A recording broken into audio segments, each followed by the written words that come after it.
नमस्कार दोस्तों, आज भारत में श्रम कानूनों से जुड़ा एक बहुत बड़ा बदलाव हुआ है। सरकार ने नए लेबर कोड्स को औपचारिक रूप से लागू कर दिया है। ये बदलाव आने वाले वर्षों में करोड़ों कामगारों, कर्मचारियों और छोटे मध्यम उद्योगों की ज़िंदगी को प्रभावित करने वाले हैं। आज के इस वीडियो में हम जानेंगे कि क्या बदला है, किसे फ़ायदा होगा, कौन सी चुनौतियाँ होंगी और आने वाले समय में इसका क्या असर पड़ेगा।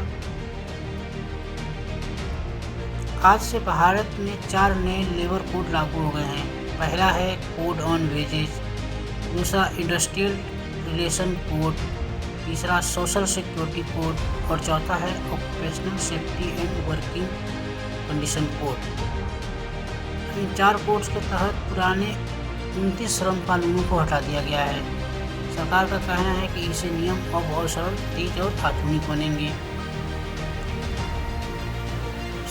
पहला बदलाव इसमें ये है, समय पर वेतन और राष्ट्रीय न्यूनतम वेतन मिलेगा।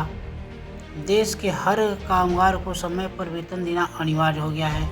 साथ ही न्यूनतम वेतन की एक समान व्यवस्था पूरे देश में लागू की जा रही है।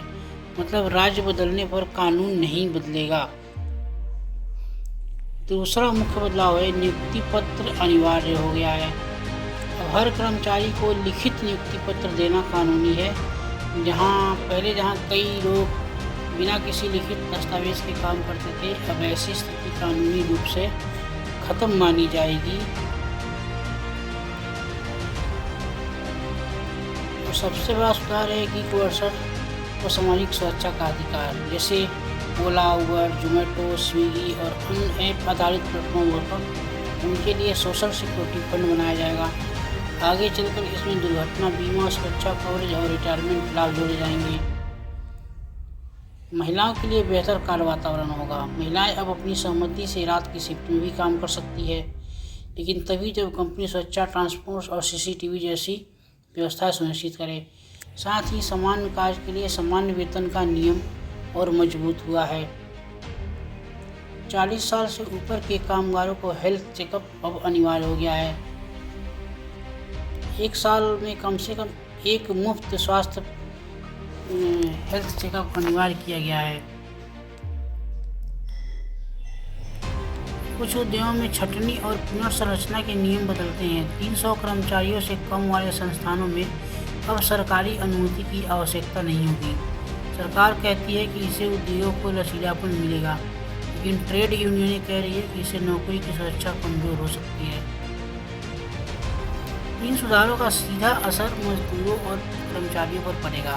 समय पर वेतन, न्यूनतम वेतन की गारंटी, लिखित नियुक्ति पर बेहतर सुरक्षा, साफ सुथरे कार्य स्थल और 40+ कर्मचारियों के लिए मुफ्त मेडिकल टेस्ट। इसके अलावा महिलाओं को बेहतर सुरक्षा और समान वेतन के अधिकार मजबूत हुए हैं।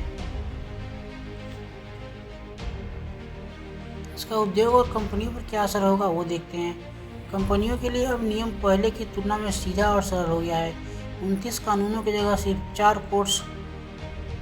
कंप्लायंस अब कम जटिल है। हियरिंग और फायरिंग में कुछ लचीलापन हुआ है।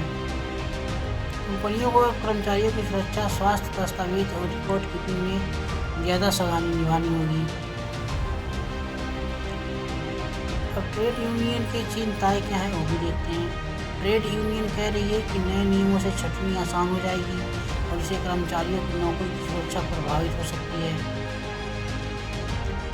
जॉब सिक्योरिटी कम होगी, कॉन्ट्रैक्ट लेबर बढ़ेगा। गिग और स्पर्श के लिए फंड कैसे बनेगा, यह स्पष्ट नहीं है। सरकार का कहना है कि इस पर रोजगार बढ़ाने और उद्योगों के प्रतिस्पर्धी बनाने के लिए आवश्यक है। अब देखते हैं कि अब हमें क्या करना चाहिए। अगर हम काम करते हैं तो हमें से क्या ज़रूरत है।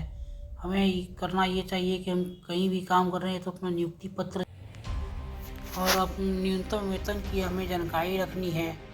पीएफ, ईएसआई के बारे में अपने हमको जानकारी रखनी है। आने वाले समय में सोशल सिक्योरिटी पोर्टल पर पंजीकरण जरूर करें।